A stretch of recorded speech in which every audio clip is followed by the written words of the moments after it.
Yo famille, j'espère que vous allez bien. Bienvenue chez MVP Foot. Nous allons faire le résumé de l'actualité des journaux des éléphants. J'espère que vous avez passé une très belle nuit et bonne journée à vous. N'oubliez pas de vous abonner.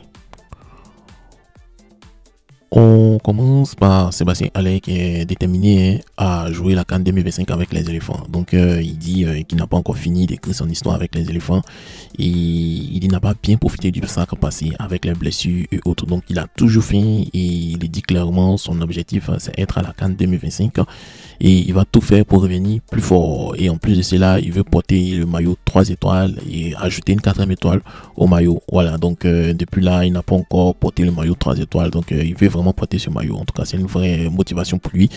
Et honnêtement, c'est beau à voir. Après tout ce qu'il a traversé, il garde toujours son envie de se battre, revenir au top. Et ça montre son mental de guerrier et son amour pour sa sélection. Voilà. Donc avec un Sébastien Haller en forme, les éléphants auront une âme offensive de plus en plus pour défendre les titres. Donc s'il retrouve son niveau, il peut faire très mal.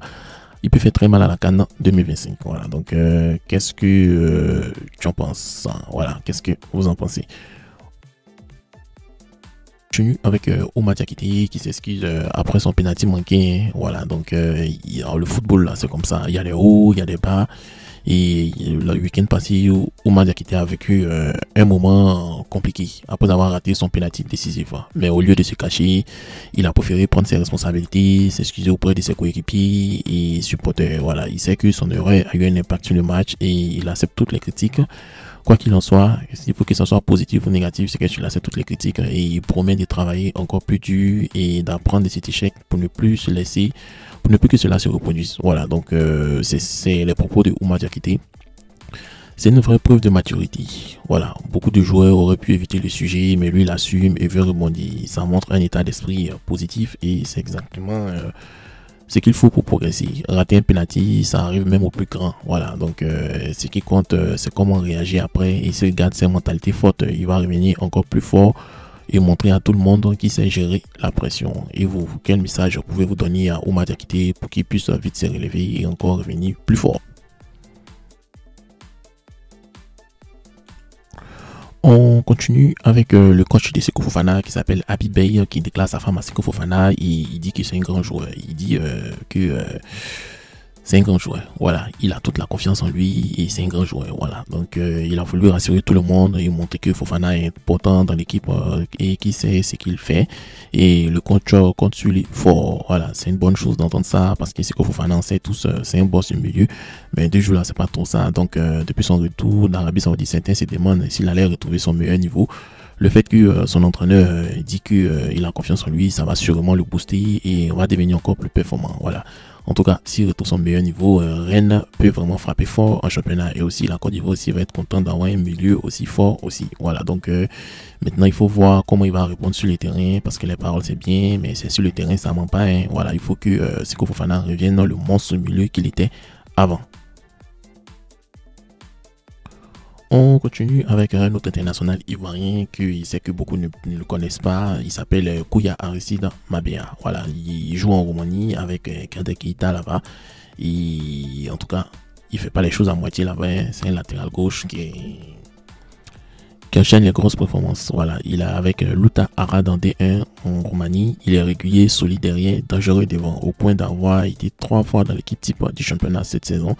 Il faut noter qu'avec ce niveau-là, il peut commencer à rêver plus grand, pourquoi pas, un grand club ou une convocation chez les éléphants. En tout cas, ça a surveillé de près. En tout cas, on voit qu'il est sérieux. 3 fois dans l'équipe type du championnat, ça veut dire qu'il ne fait pas que passer sur le terrain, il marque les esprits. Et la Côte d'Ivoire a cruellement besoin de latéraux gauche. Donc, si Mabea continue comme ça, il pourrait mériter une chance en sélection. Et il faudra voir aussi s'il peut maintenir ses niveaux et gérer la pression dans un championnat plus élevé. Voilà. Il a du potentiel, il peut viser plus haut et ça fait vraiment plaisir. Donc, on espère qu'il va être encore 3 fois encore en plus dans l'équipe type de la saison dans les prochains matchs à venir. On continue avec la SEC Mimosa qui a joué contre le Stella Club d'Akami. Grosse victoire, 1-0. C'est un duel au sommet et on a Cheikh Camara, qui est l'homme providentiel de la SEC. Il a offert la victoire à la SEC Mimosa en inscrivant le but unique de la rencontre contre le Stella cet après-midi. Grâce à sa performance, la SEC poursuit sa bonne dynamique avec 3 buts, une passe décisive cette saison. Cheikh Camara est en forme et il affiche une forme impressionnante et il semble être un élément clé de son équipe. Voilà, donc il confirme match après match son importance dans le dispositif jaune-noir. Son efficacité offensive et son influence sur le jeu sont vraiment importants pour la SEC. Donc il faut qu'il maintienne cette régularité. Il pourrait non seulement aider son club et atteindre d'autres objectifs, et aussi attirer l'attention d'éventuelles opportunités à l'international. Donc, chers amis, on va parler des pépites maintenant. Et voilà, en parlant des pépites, on va parler de la pépite de la Ligue 1 ivoirienne qui est allée en Tanzanie. Jean-Charles Ahoua, il était le patron dans le championnat ivoirien. Il est arrivé là-bas encore, il est le patron du championnat tanzanien. Voilà, il a une fois brillé, il a fait un doublé cet après-midi face à Namungo FCI et maintenant il a 10 buts, 5 passes décisives. Voilà, on connaît tout son palmarès, c'était 15 buts, 15 passes décisives la saison passée et on voit qu'il est en train de se rapprocher de ce palmarès. Il s'impose comme l'un des joueurs les plus influents du championnat tanzanien.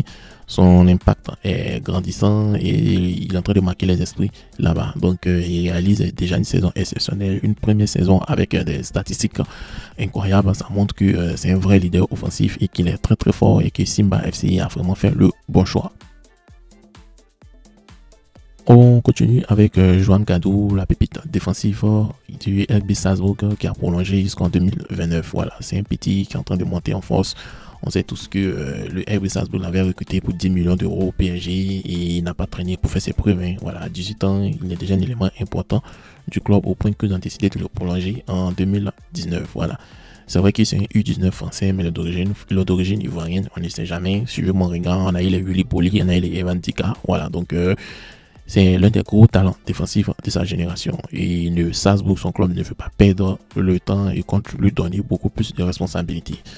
C'est une bonne nouvelle pour lui, avoir un contrat à longue durée, ça veut dire que le club fait confiance aux jeunes et il a un meilleur environnement pour progresser parce que pas mal de joueurs, pas mal de stars mondiales sont passés par ce club et on voit ce que ça a donné. Voilà, donc Salzbourg est connu pour former les cracks et les envoyer dans les grands championnats européens.